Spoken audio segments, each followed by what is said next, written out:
Hello everybody, welcome back to my channel. Today I am back with you with another very exciting camera comparison, and it's between your two favorites, Sony A7R3 and Sony A7 III.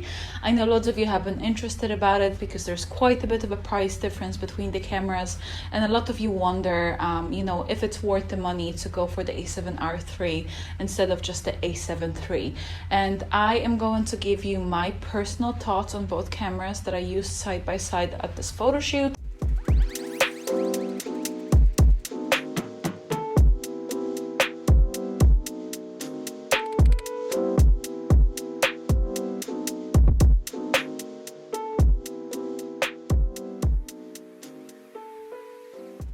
I am in no way a review channel, I just want to put it out there. I just test out cameras and see how they feel for me on real life photo shoots, and I just kind of want to portray that to you as well.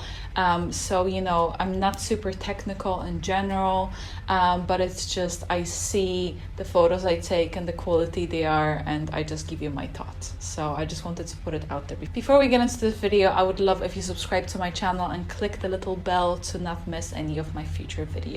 And let's get right into it. Recently I had a loan of the A7R3, and my friend was kind enough to lend me his A7 III, and I thought it would be a great way to compare both cameras side by side, see what they are like in real life situations, see if the A7R3 is really worth the higher price and so on. I tested them both with the same lens. It was the 24-70 G Master lens that I always use on all of my shoots. I am a Canon shooter, but I do test out Sony quite a lot, and that's the lens that I would usually use because the 24-70 is what I usually use with my Canon 5D Mark IV. So first off, there's obviously quite a big of a price difference. I think the A7R3 is probably $1,500 more expensive. They are both full frame cameras. The A7 III is 24 megapixels and the A7R is 42. So as you know, it's kind of double the size, but I've worked with both cameras, so I thought it would be very interesting to take photos and compare them side to side to see if there was a difference or not. And straight off the bat, I have to say, when I started shooting, the A7R3 was performing really well. We started at the beach during the day. It was around 4 o'clock in the afternoon, but the light was super harsh. I don't know why, but it was just really harsh. So we ended up taking some photos kind of in the shade. We had to hide away from the sun, and the dynamic range was really good. Everything was going pretty well, but then when I switched onto the A7 III, I was very pleasantly surprised, and I have to say that it pretty much performed the same. I didn't really see any difference in image quality. Obviously, if you go close up or a bit more close up into the images, you will see the difference between the 42 megapixels and the 24. There's no doubt about that. I feel like in general, a lot of the time you have to ask yourself, what do you need to use the photos for? Are you shooting big campaigns? Are you shooting weddings? What's the kind of main purpose of the camera? And I feel like unless you're shooting bigger commercial jobs, or you're shooting something where the print quality needs to be really high, then I would say that the A7 III should do a pretty good job. They both have amazing focusing system. They both have the IAF, which is really efficient. I find in both of them I had no issues whatsoever. The dynamic range in both cameras is really good. I ended up testing both cameras with the same lens and the same settings, and then I checked the photos afterwards on my computer. And I have to say that the comparison was pretty close. If you didn't tell me which image was which, I probably wouldn't be able to tell. Both images had great colors. Both cameras had, kind of similar menu, and they were very easy to use. I have to say that I was pleasantly surprised with the A7 III.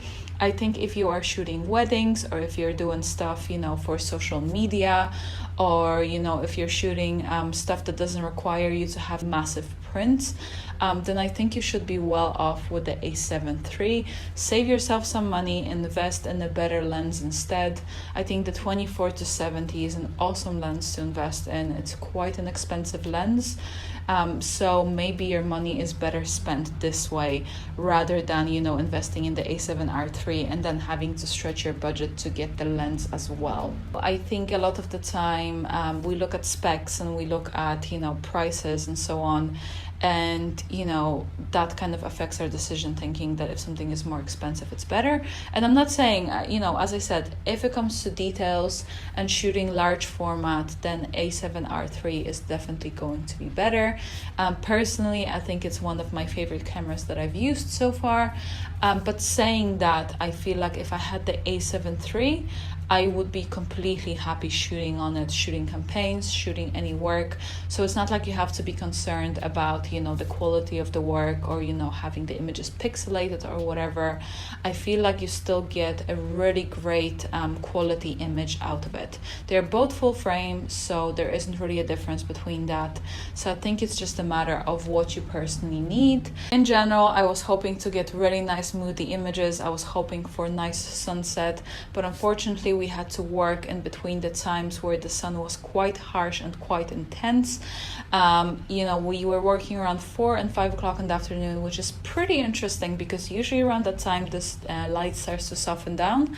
The sunset is around 6:30 in here, so usually around that time in the afternoon the sun is way softer, but unfortunately that wasn't the case. The light was really harsh, so we ended up sticking by the rocks to kind of hide in the shade. I wanted the model to be really glowy.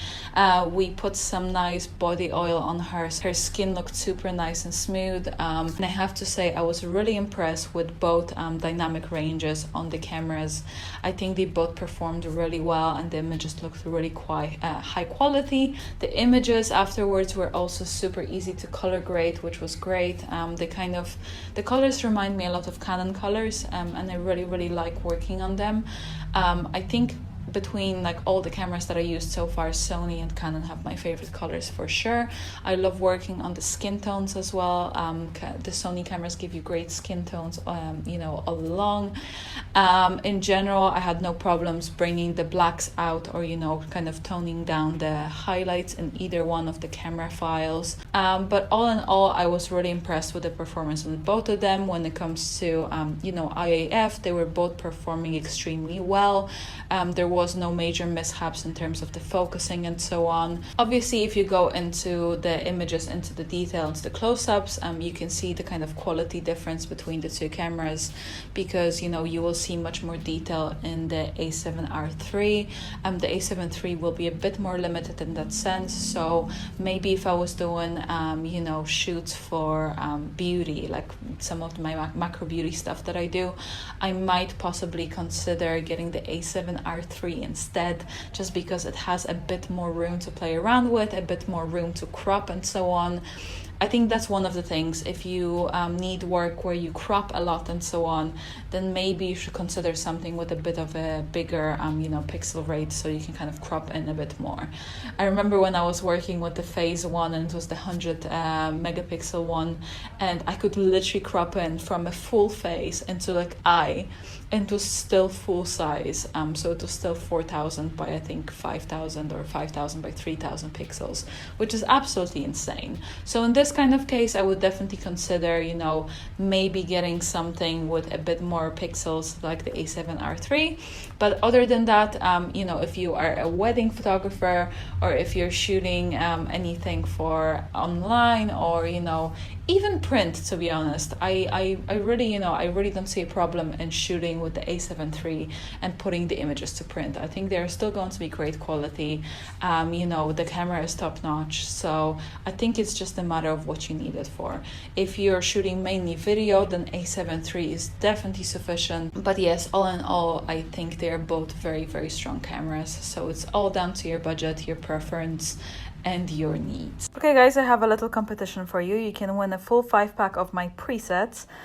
Here are two images. One was taken on the A7R3 and the other one was taken on the A7 III. Can you tell me which one is which and why? Comment down below and I'm going to announce the winner in my next video. Okay guys, that's it for today. I hope you enjoyed this video. If you did, please give this video a thumbs up. Please subscribe to my channel and I will see you next time.